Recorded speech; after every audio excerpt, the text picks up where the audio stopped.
একজন আইনের মানুষ খুব সাধারণভাবে আমরা যখন আইন প্রণেতাদের নিয়ে কথা বলি কিংবা যারা আইন নিয়ে সারা জীবন কাজ করেছেন তাদেরকে নিয়ে ভাবি খুব হয়তো ভাবতে পারি খুব কাঠখোট্টা টাইপের খুব একজন মানুষ হবেন কিংবা হয়তো একদমই মজার মানুষ নন, কিন্তু সেই ধারণাটি কিন্তু ভুল হতে পারে এবং সেই ধারণাকে ভুল প্রমাণ করার একটি মহান আয়োজন নিয়ে আসলে আজকে আমরা ঈদের বিশেষ দিনে এসেছি। প্রিয় দর্শক, আপনাদের সবাইকে দেশ টেলিভিশনের ঈদের বিশেষ আয়োজন রাজনীতিকের অন্দরে স্বাগত জানাচ্ছি। আমি তাসনুভা তন্নি। আইন নিয়ে কেন কথা বলছিলাম শুরুতে সেটি এখন বলতে চাই, কারণ আজকে আমরা রাজনীতিকের অন্দরে এমন একজন বিশেষ মানুষের বাসায় এসেছি যিনি বাংলাদেশের আইনের একেবারে যারা খুব উচ্চ স্থানে আছেন তাদের মধ্যে একজন। আজকে আমরা এসেছি বাংলাদেশের 16তম attorney general advocate M Amin Uddin, মাননীয় অ্যাটর্নি জেনারেল বাংলাদেশের বাসায়। এবং স্যার, আপনাকে প্রথমেই ঈদ মোবারক জানাচ্ছি, ঈদের শুভেচ্ছা। কেমন আছেন? জি, ধন্যবাদ আপনাকে এবং আমি আপনাকে এবং দর্শকদেরকে সবাইকে ঈদের শুভেচ্ছা জানাচ্ছি। সবাইকে ঈদ মোবারক। আমি ভালো আছি, বেশ ভালো আছি।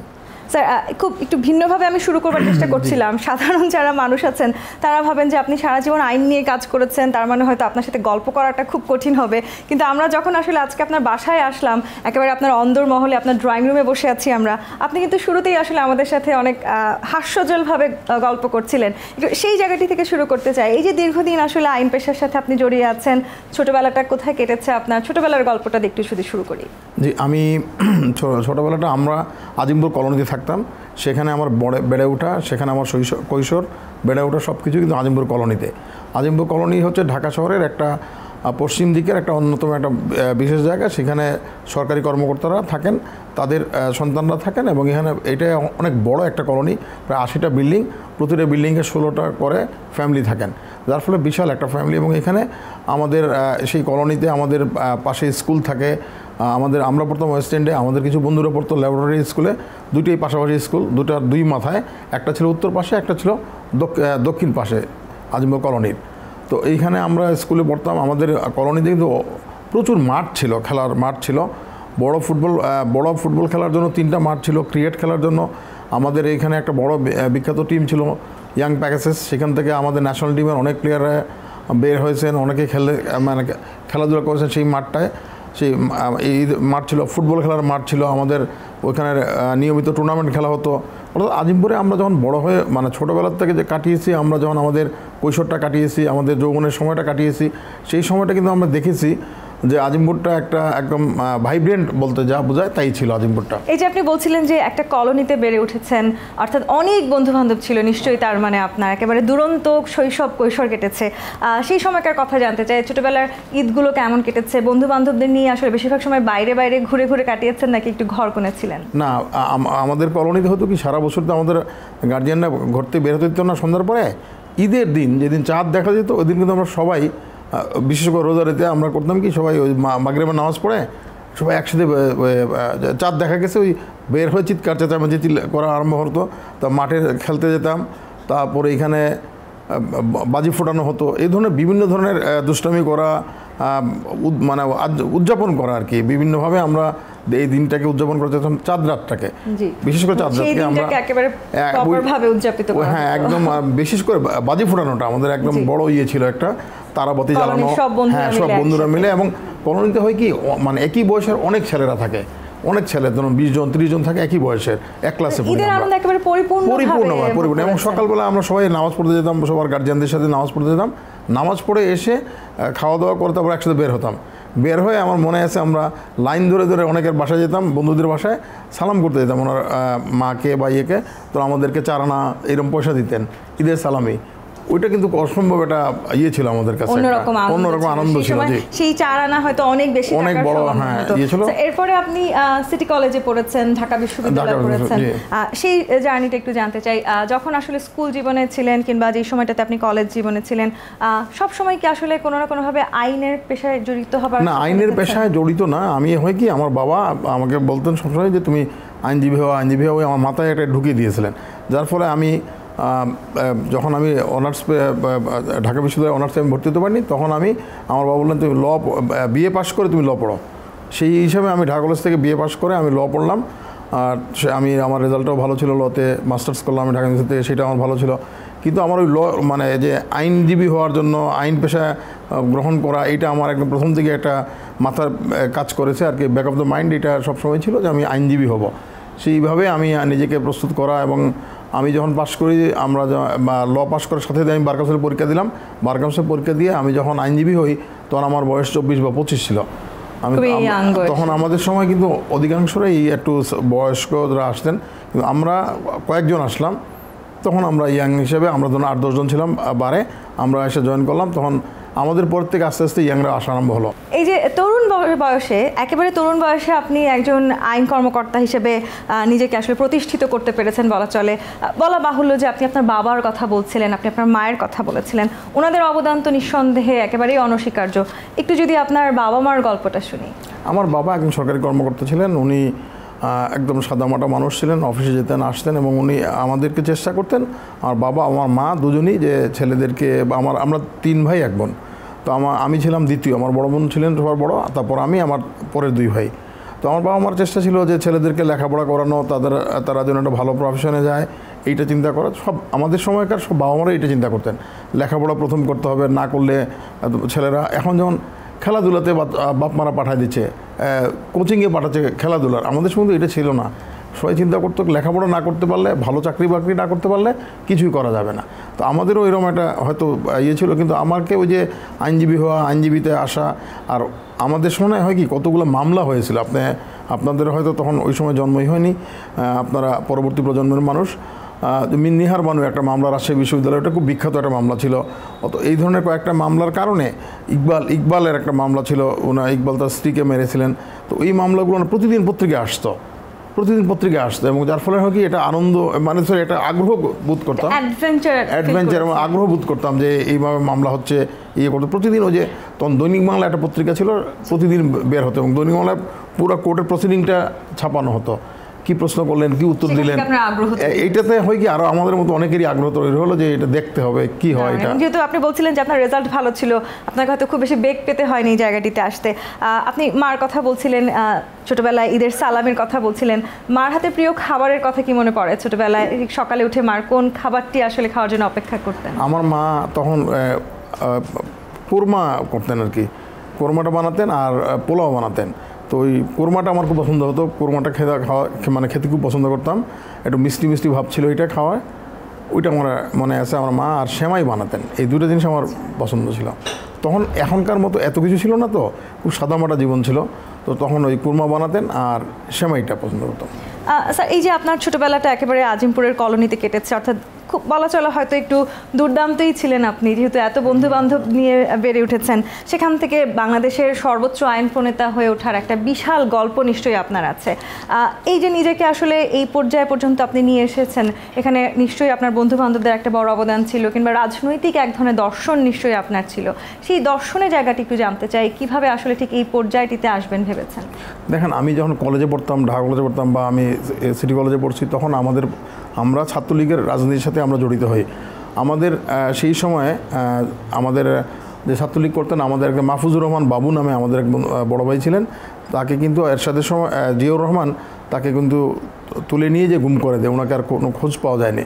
উনি আমাদের সবাইকে কিন্তু ধরে রাজনীতি নিয়ে আসেন বাবু ভাই, এবং ওনার হাত ধরে কিন্তু আমাদের সবারই রাজনীতিতে প্রবেশ, এবং বঙ্গবন্ধুর আদর্শ বা বাংলাদেশের স্বাধীনতা বা এই স্বাধীনতার পিছনে বঙ্গবন্ধু কী কাজ করেছেন সেই বিষয়গুলো, এবং বঙ্গবন্ধু পরিবারকে যে নৃশংসভাবে হত্যা করা হয় তার যে বিরুদ্ধে একটা ক্ষোভ মানুষের কাছে, সেই ক্ষোভটা আমরা তখন প্রত্যক্ষ করি, এবং সেটা প্রতিবাদ করতে যাই কিন্তু আমরা রাজনীতিতে বেশি করে সক্রিয় হই সেই সময়টায়। অর্থাৎ এই যে আসলে কাজ করেছেন, কাজের সময় আসলে অনেক ধরনের চড়াই উতরাই আপনি দেখেছেন।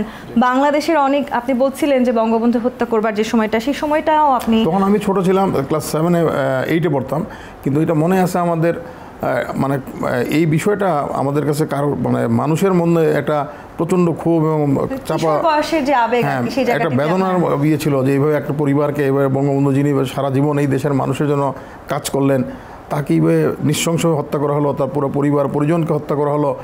এই জিনিসটা ভিতর থেকে একটু মনে হতো যে এটা চরম একটা অন্যায়। ভিন্ন একটা প্রশ্ন যদি ঠিক এই প্রসঙ্গটিতে আপনাকে করি, এই যে আপনি একজন আইন কর্মকর্তা, বাংলাদেশের সর্বোচ্চ আইনজীবী, সেই জায়গাটি থেকে ছোটবেলায় যখন আসলে আপনি যে ঘটনাটি উল্লেখ করেছেন, তখন কি মনে হয়েছিল যে যদি কখনো আইনজীবী হয়ে উঠতে পারি, নিঃসন্দেহে এই ঘটনাগুলোর বিচার করব?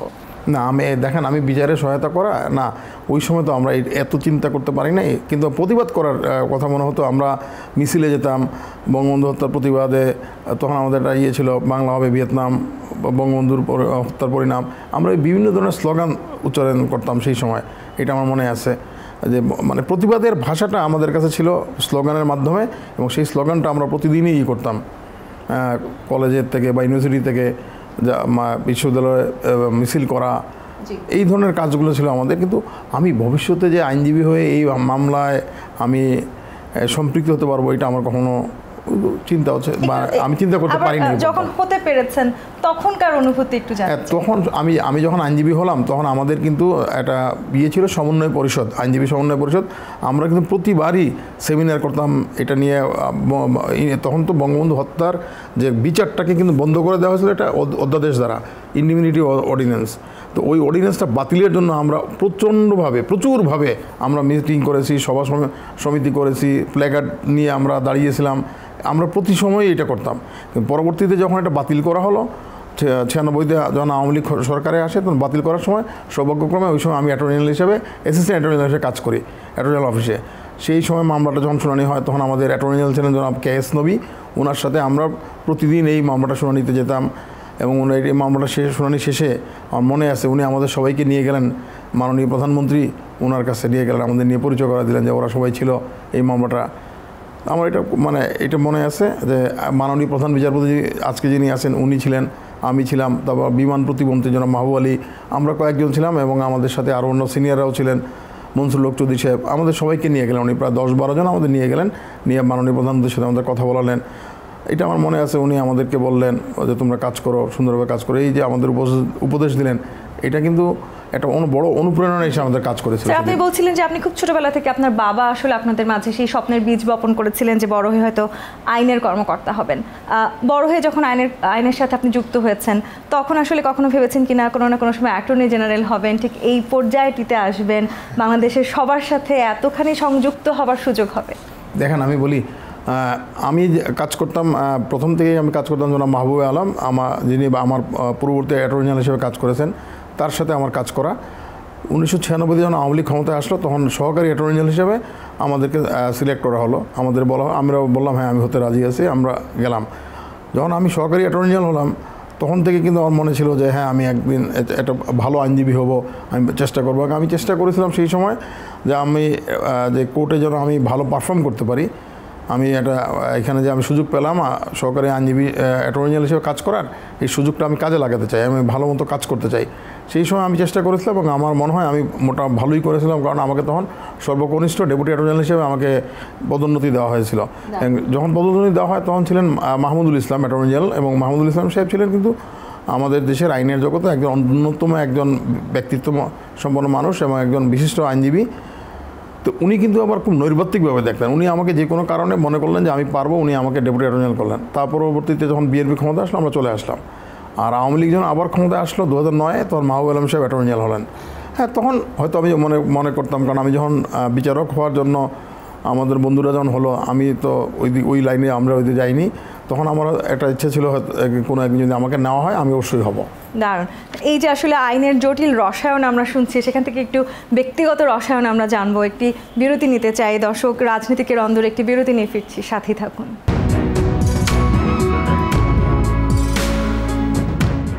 বিরতির পর আবারও ফিরে এলাম রাজনীতিকের অন্দরের আজকের এই বিশেষ আয়োজনে। আমরা আছি বাংলাদেশের 16তম attorney general advocate AM Aminuddin স্যারের বাসায়। স্যার, যে বিষয়গুলো নিয়ে আলোচনা করছিলাম, আপনার ছোটোবেলার গল্প শুনছিলাম, এরপর আপনার আইনজীবী হয়ে বেড়ে ওঠার গল্প শুনলাম।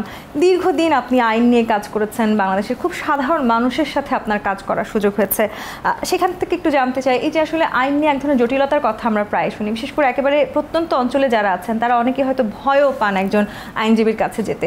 সেই ভয়টা কাটিয়ে ওঠার জন্য স্যার আপনারা কোনো ধরনের পদক্ষেপ নেবেন বলে ভেবেছেন? আপনাকে ধন্যবাদ। দেখেন, আমি এই প্রসঙ্গে বলতে চাই যে বর্তমানে বাংলাদেশের মাননীয় প্রধানমন্ত্রী জননেত্রী শেখ হাসিনা, উনি কিন্তু বাংলাদেশের যে আইনের ক্ষেত্রেও, অন্য সব ক্ষেত্রের মতো আইনের ক্ষেত্রেও কিন্তু বিশাল অগ্রগতি সাধন করেছেন, যে আমাদের একটা বৈপ্লবিক পরিবর্তনে নিয়ে আসছেন।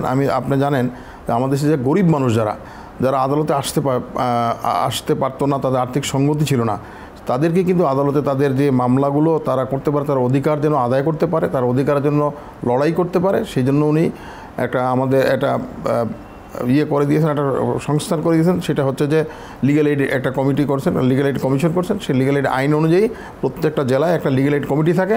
সেই কমিটির মাধ্যমে যে কোনো মানুষ যাদের আর্থিক সঙ্গতির কারণে তারা মামলা করতে পারছেন না, তাদেরা কিন্তু ওই লিগ্যাল এইড কমিটির মাধ্যমে, লিগ্যাল এইডের মাধ্যমে তারা মামলা পরিচালনা করতে পারেন। তাদের কোনো পয়সা দিতে হয় না, সেটা সম্পূর্ণ রাষ্ট্র বহন করে। এটা একটা বিশাল একটা বিষয়।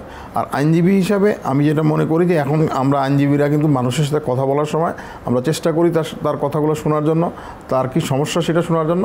শুনে আমরা চেষ্টা করি যে এইখানে তার আইনি কি পদক্ষেপ নেওয়া যেতে পারে বা তার পক্ষে কী আছে, বিপক্ষে কী আছে, সেটা বলে দেওয়ার জন্য। তার ফলে মানুষের কিন্তু এখন সিদ্ধান্ত নেওয়াটা অনেক সহজ হয়, তার মামলা করবে কি করবে না বা কী করবে সেটা। আইন নিয়ে এক ধরনের জটিলতার কথা আপনি বলছিলেন, সেই সাথে আসলে আইন নিয়ে এক ধরনের ভীতি কাজ করে যে একজন মানুষ আসলে একজন আইনজীবীর কাছে যাবেন, তিনি আসলে ঠিক কতখানি তাকে সহযোগিতা করতে পারবেন, কতখানি সম্ভব সহযোগিতা করা, সেটি নিয়ে যদি একটু বলেন যে এখন আসলে অনেকটা সহজ হয়েছে কিনা। আইনজীবীদের কাছে না, মানুষ হয় কি আইনের আপনি যে ভয় পেয়ে ভীতিটা কাজ করে কেন, আমাদের দেশে একটা প্রচলিত ধারণা হচ্ছে যে একটা মামলা যদি আরম্ভ হয় এটা শেষ হতে দীর্ঘ সময় লাগে, দীর্ঘসূত্রতা। এইটি হচ্ছে মানুষের ভয়ের কারণ। মানুষ মনে করছে যে আমার মামলা যদি আজকে আমি আরম্ভ করি সেটা শেষ হতে হতে 10 বছর 15 বছর লাগবে। এই জায়গাটা কমিয়ে আনার জন্য প্রচেষ্টা চালানো হচ্ছে, যে মাননীয় প্রধান বিচারপতিকে চেষ্টা করছেন। এবং এখন এই যে মাননীয় প্রধানমন্ত্রী উনি এই যে ডিজিটাল যে বাংলাদেশ গড়ার যে ওনার প্রত্যয় ছিল, যেটা যে ওনার দৃঢ় অঙ্গীকার ছিল, সেইখানে যে এগিয়ে গিয়েছেন, তার কারণে আমরা কিন্তু এখন আদালতে বুঝতে পারি যে কোন মামলা পুরোনো মামলা কতদিন পড়ে আছে। এটা কিন্তু ডিজিটালাইজ করা হচ্ছে এবং যার ফলে সহজ হয়ে যাচ্ছে খুব মামলা নিষ্পত্তি। স্মার্ট বাংলাদেশের কথা হচ্ছে, স্মার্ট বাংলাদেশে আমরা এগিয়ে যাচ্ছি। তার আমাদের বিচার বিভাগও কিন্তু একই সাথে এগিয়ে যাচ্ছে, একই পদক্ষেপে বাংলাদেশের বিচার বিভাগও কিন্তু এগিয়ে যাচ্ছে স্মার্ট বাংলাদেশের দিকে। আপনার সাথে যখন কথা বলছিলাম, আপনি ছোটবেলার সময়ের গল্পটাতে বলছিলেন যে আপনি বঙ্গবন্ধুর হত্যাকাণ্ড আপনাকে একটা সময় ভীষণভাবে নাড়া দিয়েছে এবং সেই সময়টাতে আপনি মিছিল করেছেন, এই ধরনের প্রতিবাদে যুক্ত হয়েছেন। এখনকার গল্প যখন শুনছি, আপনি অনেকবার মাননীয় প্রধানমন্ত্রীর কথা বলেছেন, তার স্বপ্নের কথা বলেছেন। আপনার রাজনৈতিক দর্শন একটু জানতে চাই। মাননীয় প্রধানমন্ত্রীর সাথে নিশ্চয়ই কাজের কারণে হোক বা যে কারণেই হোক আপনার খুব কাছাকাছি যাবার সুযোগ হয়েছে, তার সম্বন্ধে একটু আপনার মূল্যায়ন জানতে চাই। দেখেন, আমি একটা কথা বলি যে আমরা তো স্বাধীনতার পক্ষে বিশ্বাস করি, আমি বঙ্গবন্ধুকে বিশ্বাস করি, আমি বাংলাদেশ আওয়ামী লীগের রাজনীতি বা আদর্শকে আমি ধারণ করি, লালন করি। এবং বঙ্গবন্ধুর কন্যা হিসেবে মাননীয় প্রধানমন্ত্রী যেভাবে বাংলাদেশকে এগিয়ে নিয়ে যাচ্ছেন, তার দর্শনটা দেখেন, তিনি সকল মানুষের জন্য কাজ করেন। আপনি ওনার কাছে, উনি বাংলাদেশের যে কোনো ভালো কাজের সাথে উনি কিন্তু সবগুলো উনি নেতৃত্ব দেন। আজকে ক্রিকেট খেলা একটা ভালো রেজাল্ট হলে কিন্তু সাথে সাথে ওদেরকে ডেকে নিয়ে উৎসাহিত করেন। উনি বাংলাদেশের উন্নয়নের সর্বক্ষেত্রে উনি কিন্তু সমান দৃষ্টি রাখেন।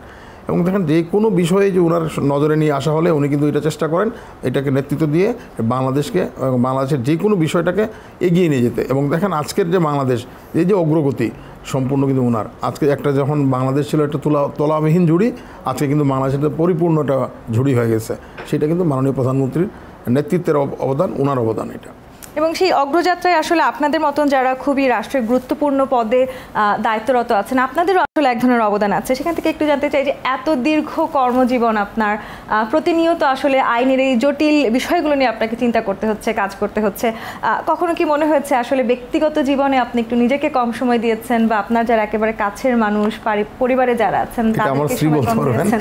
তবে হ্যাঁ, আমি ওইভাবে একজন সাধারণ কর্মজীবী যারা আছেন, ওনারা যেভাবে বিকালবেলা সময় দিতে পারেন, আমাদের পক্ষে এটা সম্ভব হয় না। কারণ আমাকে পরের দিনে মামলার জন্য প্রস্তুতি নিতে হয় এবং এই ফাইল পড়তে হয়, আইনের যদি কোনো প্রয়োজন থাকে তো বই পড়তে হয়, সেইগুলো করতে যেয়ে আমাদের ওইভাবে সময় দেওয়াটা সম্ভব হয় না। সবচেয়ে কষ্ট হয় কি মাঝে মধ্যে, যে কোনো একটা ধরেন কোনো সামাজিক বা পারিবারিক অনুষ্ঠানে যাওয়ার জন্য আমার স্ত্রী, আমার সন্তানরা রেডি হয়ে বসে আছে, আমাকে অথবা আমার চেম্বারে গিয়েছেন, আমার সাথে একসাথে বের হবো আমরা।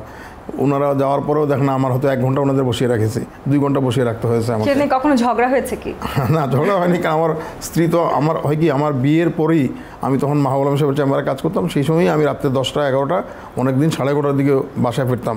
তো উনি জেনে গিয়েছিলেন যে এটা আমার হচ্ছে প্রাত্যহিক জীবনের অংশ, যার ফলে এটা নিয়ে আর কখনো ঝগড়া হয়। সেই উৎসাহ আসলে সবসময় আপনি আমার স্ত্রী, হ্যাঁ অবশ্যই আমার স্ত্রী সবসময় আমার পাশে থেকেছেন। এবং এই যে অনেকগুলো কাজ, যেমন আমার সন্তানদের স্কুলে নেওয়া, ওদের স্কুলে যাওয়া, এগুলো কিন্তু আমার স্ত্রী নিজেই করতেন। এগুলো আমাকে ব্যাক পেতে হয়নি, যার কারণে আমি আমার কাজটা করতে সুবিধা হয়েছে। আমাকে উনি কখনো পিছনে টেনে না ধরে আমাকে এগিয়ে যাওয়ার জন্য সব ধরনের সহায়তা করে। এই যে বিচার ব্যবস্থার মতো এত কঠিন জায়গায় আপনারা কাজ করছেন, কখনো কি মনে হয়েছে কাজটা আরেকটু সহজ হলেও পারতো, কিংবা এই পেশায় না আসলে কখনো অন্য কিছু হবেন বলে দেখেন, এটা হয় কি যে এটা তো আমার কাছে চ্যালেঞ্জ মনে হয়, প্রতিদিন আপনাকে চ্যালেঞ্জ নিতে হয়। তো প্রতিদিন একটা নতুন মামলা আসলো, সেই মামলাটা আপনাকে বিচারকের সামনে উপস্থাপন করা, আপনার পক্ষে যত যুক্তি আছে সেগুলো উপস্থাপন করে মামলা যদি এটা ইতিবাচক ফল আনতে পারেন, সেটা আপনার জন্য একটা বড় চ্যালেঞ্জ হয়।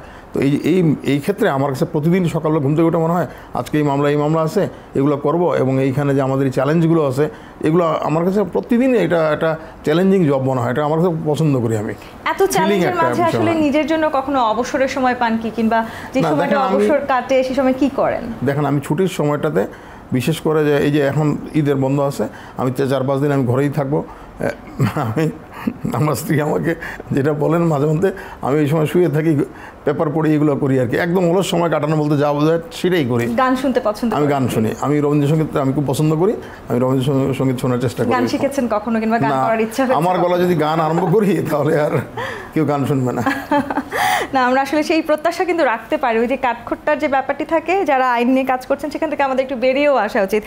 স্যার, আরেকটি, আপনার বাসায় যখন আমরা আসলাম আপনি বলছিলেন যে আসলে ঈদের যে সময়টাতে, সেই সময়টাতেও কিন্তু আপনি যদিও বলছিলেন যে একটু শুয়ে থাকতে বা পেপার পড়তে, পত্রিকা পড়তে পছন্দ করেন, সেই সময়টাতেও কোনো না কোনোভাবে আপনাকে কাজের সাথে সংযুক্ত থাকতে হয়। না, এটা হয় কি, আমি বলি যে কাজের সাথে কি আমাদের যে আইনজীবী বন্ধুরা আমাদের কাছে আসেন, বিভিন্ন আইনজীবীরা আসেন, আমার বাসায় আসেন, বা আমিও যাই, বিভিন্ন দেখা করি।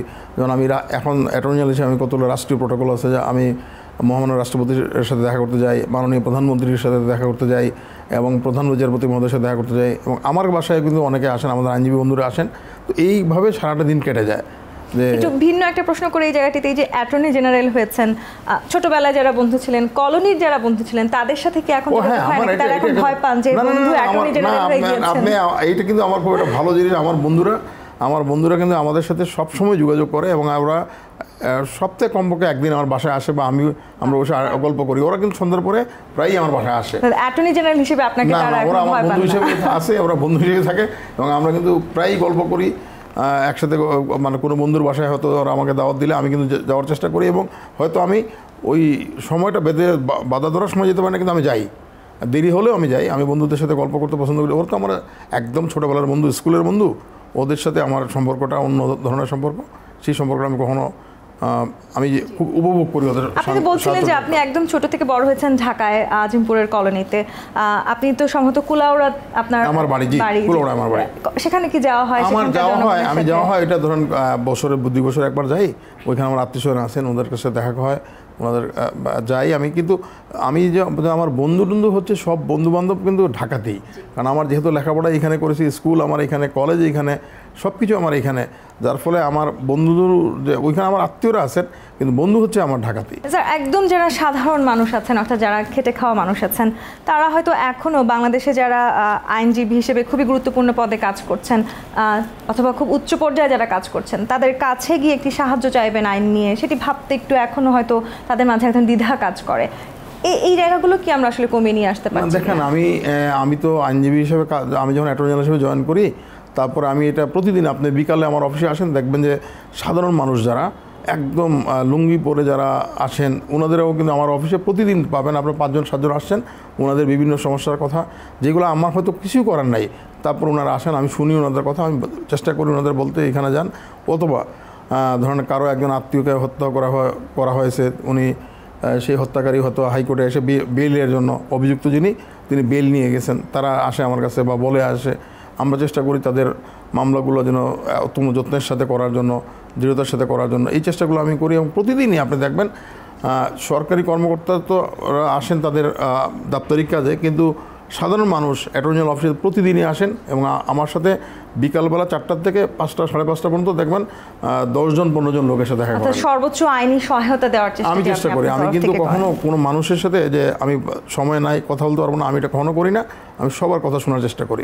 এরপরও আসলে একটি জায়গা থেকেই যায় যে এই ব্যক্তি জীবন কিংবা আইনি এই জটিল জীবন কিভাবে ব্যালেন্স করছেন, যার অবদান সবচেয়ে বেশি বলছিলেন আপনার সহধর্মিনী, তিনি বা কিভাবে আসলে এই ব্যালেন্সগুলো করতে আপনাকে সহায়তা করেছেন, ওনার কাছেই আমরা আসবো। ওনার সাথে আমি দর্শকদের একটু পরিচয় করে দিতে চাই, তবে তার আগে দর্শক একটি বিরতি নিয়ে ফিরছি। নিশ্চয়ই সাথে থাকবেন রাজনীতিকের অন্দরের।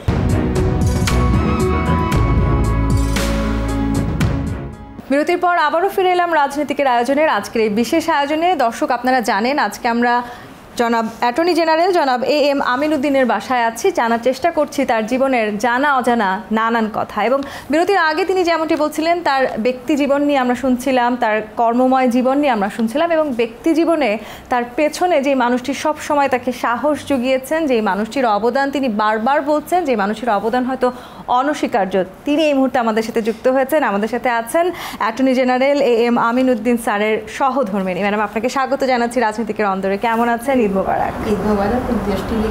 আলহামদুলিল্লাহ ভালো আছি।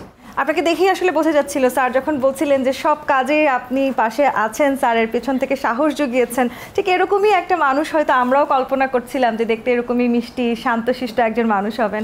একটু ব্যক্তি জীবনে জানতে চাই স্যার কেমন মানুষ, আপনাদের বিয়ের গল্পটা একটু জানতে চাই। বিয়ে আমাদের সেটেল ম্যারেজ, আর মানুষ হিসেবে সত্যি উনি ভালো মানুষ, আপনারাও জানেন, এই আর কি। এই যে এত দীর্ঘ ওনার কর্মময় জীবন, আইনের মতো খুব জটিল বিষয় নিয়ে কাজ করেছেন, আপনাদেরকে নিঃসন্দেহে হয়তো খানিকটা কম সময়ে মাঝে মাঝে দিয়েছেন, স্যার নিজেও বলছিলেন বিরতির আগে। আক্ষেপ হয়েছে কখনো? না, আক্ষেপ করে নাই। উনি যখন কোর্ট ছুটি হতো, যিনি উনি অ্যাটর্নি জেনারেল হওয়ার আগে, যখন উনি অ্যাডভোকেট ছিলেন শুধুমাত্র, তখন উনি ছুটি পেলে আমরা ফ্যামিলি সহ আমরা বেড়াতে বের হতাম, ওইটা আমাদেরকে উনি পুষাই দিতেন, যার ফলে আমরা রাগ করার চান্সই পেয়ে নেই। আচ্ছা, তো ব্যালেন্সিংটা খুব ভালো স্যারের। যখন রাগ করেন বা মাঝে মাঝে, নিশ্চয়ই এত দীর্ঘ আপনাদের বিবাহিত জীবন কত বছর? আমাদের 29 বছর হয়ে গেছে। দীর্ঘদিন। এই সময়টাতে নিশ্চয়ই ঝগড়া খানিকটা তো হয়েছেই। ঝগড়া হলে আসলে সবার আগে সরিটাকে বলেন, স্যার নাকি আপনি? এমন ঝগড়া হয় নাই, আর খুব বেশি আমরা রাগারাগি করে চুপ করে বসেও থাকি নাই, দুজনই একসাথে কথা বলে উঠতাম। বাহ, দারুণ। স্যার এই যে বলছিলেন যে সবচেয়ে বেশি অবদান হয়তো ম্যাডামের, অনেক কিছু হয়তো আপনার জন্য উনি ত্যাগও করেছেন ব্যক্তি জীবনে। আপনাদের সন্তানদের কথা একটু জানতে চাই। ব্যক্তি জীবনে আপনি কয় সন্তানের জন্য? জি, আমার 2টা সন্তান, আমার 2টি ছেলে। আমার বড় ছেলেটা তার লেখাপড়া শেষ করে এখন অস্ট্রেলিয়াতে কাজ করছে, সে মেলবোর্নে কাজ করে, IT ফার্মে কাজ করছে। আর ছোটো ছেলেটা আমার ল পড়ছে, উনি সেকেন্ড ইয়ারে পড়ে, এখন দেশে আসছে, তার ছুটি বিশ্ববিদ্যালয়, 3rd ইয়ারে উঠবে, সেপ্টেম্বরে তার ক্লাস আরম্ভ হবে, 3rd ইয়ারের ক্লাস, মানে শেষ বর্ষের ক্লাস আরম্ভ হবে তার। বা দুজনই আসলে বেশ বলা চলে প্রায় সেটেল। মানে আবারও যদি একটু আপনার কাছে আসি, এই যে স্যার আসলে একজন অ্যাটর্নি জেনারেল, অর্থাৎ বিভিন্ন রকমের মানুষের সাথে স্যারকে আসলে জীবনটিকে যাপন করতে হয়েছে। আপনার এই দীর্ঘ প্রায় 30 বছরের পথ চলায় কখনো মনে হচ্ছে একটু সাধারণ মানুষের মতন থাকতে পারলে হয়তো ভালো হতো, যেহেতু আপনাকে অনেক ধরনের মানুষ দেখতে হচ্ছে রাজনৈতিকভাবে বা কর্মজীবনে? এমনি আমি সাধারণ মতোই থাকি, আমার কোনো ইসে নেই। উনিও যে কোনো প্রোগ্রামে আমাকে নিয়ে যাচ্ছেন, কোনো বিশেষ মানুষের সাথে দেখা সাক্ষাৎ হচ্ছে, তেমন কোনো ইসে থাকে না আমার। সব কিছুতে আপনি সাথে? জি জি জি, সবসময় থাকি। বাজার করতে যান কে?